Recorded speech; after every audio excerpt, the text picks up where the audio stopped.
Paguyuban Keluarga Perantau Jawa Sulawesi Selatan atau KPJ Sulsel resmi terbentuk.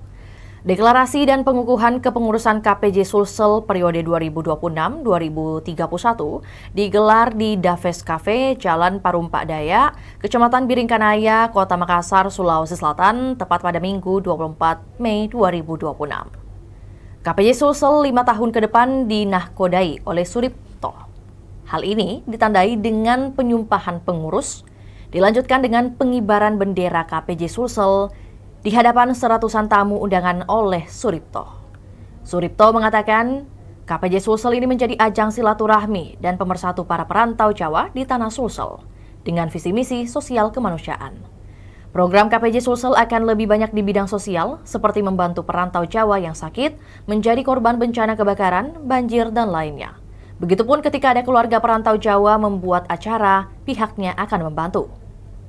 Termasuk ketika ada warga KPJ yang meninggal dunia di perantauan, segala pengeluaran coba ditanggung. Ia menyampaikan anggota KPJ Sulsel saat ini masih 300 orang. Di luar itu ada 36 perkumpulan orang Jawa dengan anggota kisaran 3.500-an. Perkumpulan berusaha digandeng untuk berada di bawah naungan KPJ Sulsel. KPJ Sulsel memiliki slogan Guyup Rukun Ewako. Suripto menyebut slogan tersebut memiliki makna kekompakan. Perwakilan Badan Kesatuan Bangsa dan Politik Sulawesi Selatan Kesbangpol Sulsel Abdul Munir mengapresiasi dibentuknya KPJ Sulsel.